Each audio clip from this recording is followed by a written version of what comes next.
The English language is constantly undergoing changes through the creation or modification of words.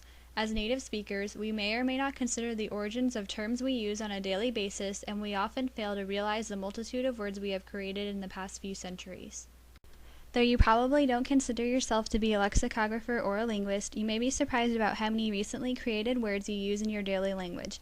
Ever been chillaxing at a sick party till the rent's busted in and we're all tripping like some kind of haters? Did you holler at your BFF to roll on out before the po-po showed up? There is a systematic structure to the formation of these words which is closely examined in the field of morphology. Words are made up of individual units called morphemes. Morphemes can either be words or parts of words, but they must have meaning. For example, the suffix est is considered a morpheme because native speakers of English understand that it means something along the lines of most when attached to a word. We can create words by adding and subtracting morphemes from each other. The English language is infinitely creative, which means we can keep forming new words and phrases until the end of time. However, there are some limitations to this creativity because there are limitations of particular sounds in a language. For example, we cannot create the word to Wolfenstein because the "t" sound does not exist within the context of our language. Now that we know our limitations, let's examine some of the specific types of word formation. Prefixation, which involves adding a morpheme to the front of a pre-existing word, is a very popular type of word formation in the English language and can completely alter the meaning of a word. Prefixation can sometimes lead to the creation of words that have opposite meanings.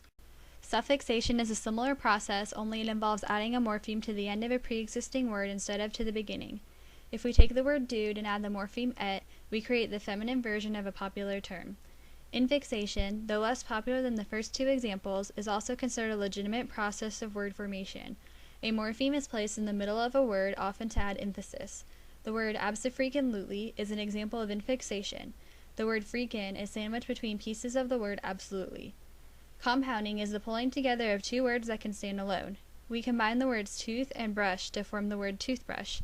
Both words can exist without each other, yet they form an entirely new word when pressed together. Just as we can add to words to create new ones, we can also abbreviate or shorten words or phrases into new forms. Individuals who type messages over the computer or on the phone are probably familiar with the process of initialism. Initialism occurs when a group of words is addressed simply by the first letters of each word. Each letter is pronounced individually, just like the initials of your name.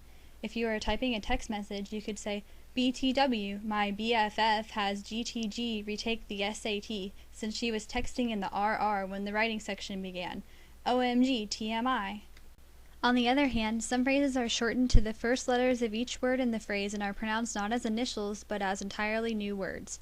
This process is called acronymy. The word scuba takes the first letters of the word self-contained underwater breathing apparatus. Acronyms can be used as study tools to help remember information.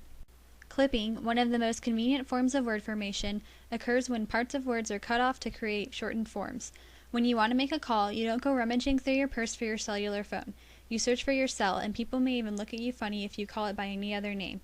The word legit is a result of the clipping of the word legitimate. Although parts of words are literally amputated, clippings generally share the same meanings as their original bases.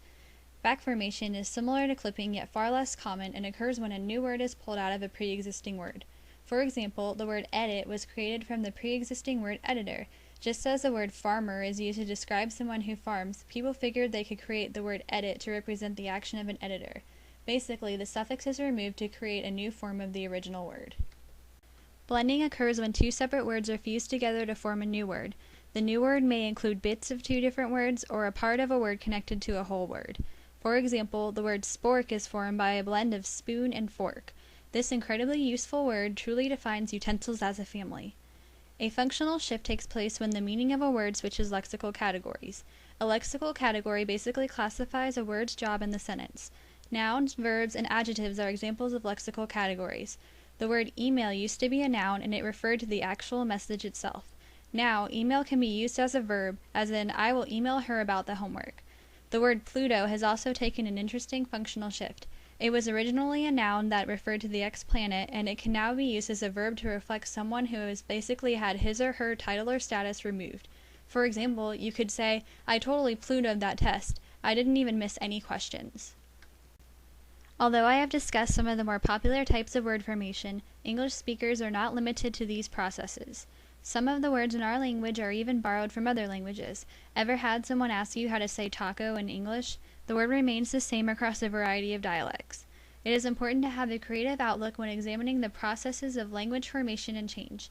The next time someone tries to tell you that stockette, flexitarian, and Google are not real words, you'll know how to defend your case.